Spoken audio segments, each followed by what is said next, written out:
एक व्यक्ति जो अपने परिवार की पालन पोषण करने के लिए दिन रात मेहनत करता है, ना ही वक्त पे खाने की फिक्र और ना ही अपने शरीर की चिंता करता है।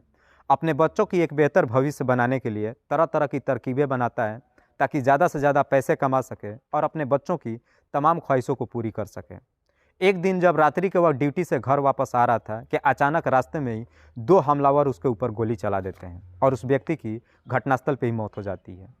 लेकिन पुलिस जब इस केस की छानबीन करना शुरू करती है तो इस केस को सुलझाने में पुलिस वालों के भी पसीने छूट जाते हैं। लेकिन आखिरकार पुलिस वाले अपने कड़ी मुशक्कत के बाद एक दिन इस केस का खुलासा कर ही देती है। लेकिन पुलिस जब इस केस का खुलासा करती है, असलियत जब लोगों को मालूम चलता है तो इसे सुनने के बाद हर व्यक्ति सन्न रह जाता है। किसी को भी अपने कानों पे यकीन ही नहीं होता है। वाकई में दोस्तों, आज की जो कहानी है ये आपको भी हैरान कर देने वाली है, परेशान कर देने वाली है। नमस्कार, आदाब, मैं हसमुद्दीन और आप देख रहे हैं सफ़र क्राइम तक। आज की जो सच्ची घटना मैं आपको सुनाने वाला हूं, दरअसल ये घटना है भारत की राजधानी दिल्ली की। दिल्ली का एक इलाका पड़ता है दरियागंज, और इसी दरियागंज का रहने वाला मोइनुद्दीन कुरैशी, जिसकी उम्र है लगभग 45 साल। मोइनुद्दीन कुरैशी की पत्नी जेबा कुरैशी, जिसकी उम्र है लगभग 35 साल। 3 बच्चे, जिसमें 2 बेटा और एक 18 साल की बेटी। मोइनुद्दीन कुरैशी का एक भाई सलाउद्दीन कुरैशी। ये 6 सदस्य का परिवार इसी दरियागंज में पिछले लंबे समय से अपना जीवन व्यतीत कर रहे थे।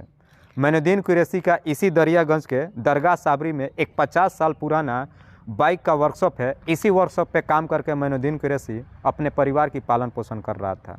बात कर रहा हूँ मैं 17 मई 2022 के रात्रि के करीब 10 बजे के आसपास। मोइनुद्दीन कुरैशी हर रोज़ की तरह अपना काम निपटा करके दुकान बंद करके जब घर वापस आ रहा था, जैसे ही गली में एंट्री करता है कि पीछे से 2 बाइक सवार आते हैं और मोइनुद्दीन कुरैशी के ऊपर गोली चला देते हैं। एक गोली मोइनुद्दीन कुरैशी के सीने में लगती है और दूसरी उसके पेट पे लगती है। मोइनुद्दीन कुरैशी काफ़ी गंभीर अवस्था में वहीं पे गिर जाता है। इससे पहले कि लोगों को कुछ समझ में आता है, दोनों बाइक सवार मौके से फरार हो जाते हैं और पूरे गली में शोर शराबा होना शुरू हो जाता है।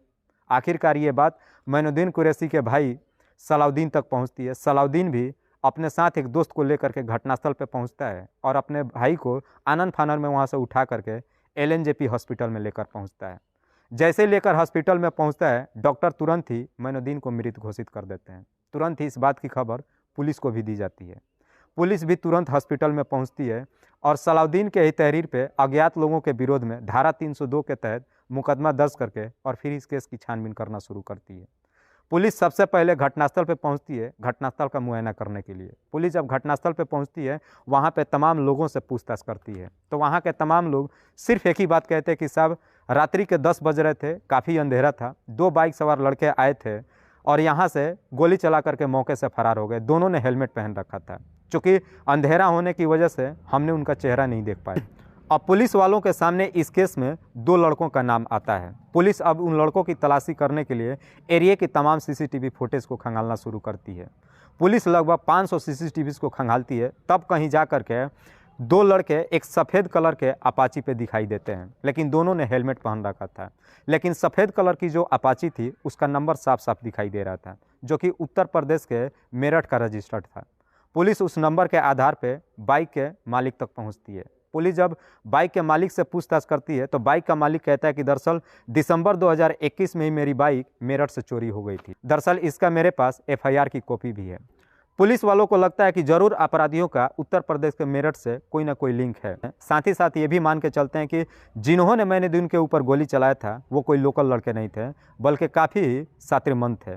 क्योंकि चलते बाइक से जो गोली चलाया था बिल्कुल सही जगह पे गोली चलाया था। चलते गाड़ी से भी गोली जब चलाया था तो बिल्कुल मोइनुद्दीन के सीने में और उसके पेट पे लगी थी। पुलिस उन अपराधियों की तलाशी करते करते काफ़ी समय गंवा देती है, लेकिन इसके बावजूद भी उन अपराधियों का कहीं कुछ पता नहीं चलता है और देखते ही देखते लंबा समय बीत जाता है। आखिरकार पुलिस वाले अब मोइनुद्दीन के घर परिजनों के बारे में जानकारी इकट्ठा करना शुरू करती है।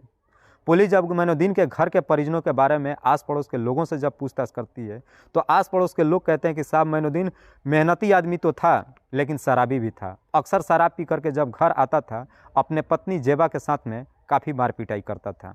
पुलिस अब मोइनुद्दीन के घर के परिजनों के तमाम लोगों का मोबाइल का CDR निकालती है।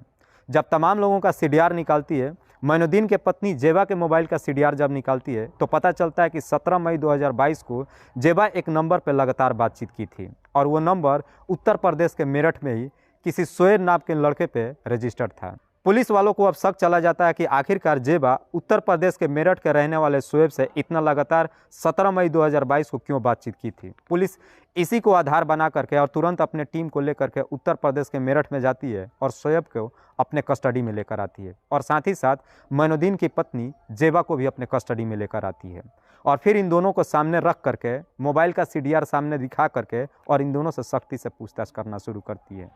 पुलिस जब सारे CDR सामने रख करके पूछताछ करना शुरू करती है तो शोएब और जेबा के सामने भी अब कोई रास्ता नहीं बचता है और फिर अब ये दोनों अपना सच्चाई कबूल कर लेते हैं। लेकिन जब इसकी पूरी कहानी बताते हैं तो खुद जेबा के घर के परिजनों को भी अपने कानों पर यकीन नहीं होता है। जेबा बताती है कि दरअसल जब मैं 16 साल की थी तभी मेरी शादी मोइनुद्दीन से हो गई। मोइनुद्दीन की उस टाइम उम्र लगभग 26 साल थी। मोइनुद्दीन जेबा से लगभग 10 साल बड़ा है। मोइनुद्दीन जब जेबा को शादी करके अपने घर लेकर आता है कुछ ही दिन के बाद 3 बच्चे हो जाते हैं और फिर अपने बच्चों में ही जेबा उलझ करके रह जाती है। जैसे जैसे बच्चे बड़े होते हैं अपने बच्चों को देख करके मोइनुद्दीन को चिंता सताने लगता है और फिर अपने बच्चों को एक बेहतर भविष्य देने के लिए मोइनुद्दीन अब अपने वर्कशॉप से निकल करके और बिल्डर की दुनिया में घुस जाता है और बिल्डर में जा करके काम करना शुरू करता है। बिल्डर के पेशा जब पकड़ता है तो बड़े बड़े घर के लोगों से भेंट मुलाकात शुरू हो जाती है और जब बड़े बड़े लोगों के साथ में उठना बैठना शुरू करता है शराब पीना शुरू कर देता है। धीरे धीरे मोइनुद्दीन शराब का इतना आदी हो जाता है कि जब भी शराब पी करके घर आता है अपनी पत्नी के साथ हर छोटी बड़ी बातों पर लेकर के मार पिटाई करना शुरू करता है। जबकि मोइनुद्दीन के तीनों बच्चे बड़े हो चुके थे अब भी जब मोइनुद्दीन शराब पी करके घर आता था अपने बच्चों के सामने ही जेबा के साथ में मार पिटाई करना शुरू करता है। इसके बावजूद भी जेबा उन सारी तकलीफ़ों को झेल करके अपना समय गुजारा कर रही थी। जेबा इस बात का इंतज़ार कर रही थी कि शायद आज नहीं तो कल मोइनुद्दीन ज़रूर सुधर जाएगा, लेकिन मोइनुद्दीन दिन पर दिन अपना रवैया बिगाड़ते ही जा रहा था। धीरे धीरे समय यूं ही गुजर रहा था। जेबा एक मोबाइल लेती है और मोबाइल चलाना शुरू करती है। उसी मोबाइल में फेसबुक इंस्टॉल करती है और फेसबुक के ज़रिए कई सारे दोस्त बनाती है। जब कई सारे दोस्त बनते हैं तो उन्हीं सारे दोस्तों के साथ में अपने तकलीफ़ को भी शेयर करना शुरू करती है। उन्हीं सारे दोस्तों में से एक दोस्त है उत्तर प्रदेश के मेरठ का रहने वाला शोएब, जिसकी उम्र है लगभग 25 साल, जो कि जेबा से लगभग 10 साल की कम उम्र में है। जेबा जब अपना फ्रेंड रिक्वेस्ट शोएब के पास भेजती है, पहली बार जब शोएब जेबा का फ़ोटो देखता है पहली नज़र में दिल दे बैठता है और उसके बाद से शोएब और जेबा के बीच में बातचीत होना शुरू होता है। धीरे धीरे इन दोनों की बातें एक दूसरे को इतने पसंद आती है कि दोनों अब एक दूसरे की इंटरनल बातें भी शेयर करना शुरू कर देते हैं। शोएब जो कि ऑलरेडी शादीशुदा है, जेबा अपनी सारी परेशानियां शोएब के साथ में शेयर करती है कि उसका पति उसके साथ में कैसे मार पिटाई करता है। जब ये सारी बातें शोएब से शेयर करती है, शोएब भी जेबा की तरफ खींचे चले आता है। धीरे धीरे इन दोनों की नज़दीकियाँ इतनी काफ़ी बढ़ जाती है कि अब जेबा और शोएब एक दूसरे से मिलना जुलना शुरू कर देते हैं। जब भी एक दूसरे से मिलना जुलना शुरू करते हैं दोनों के बीच में संबंध भी बनना शुरू हो जाता है। धीरे धीरे यूं ही समय गुजरना शुरू हो जाता है।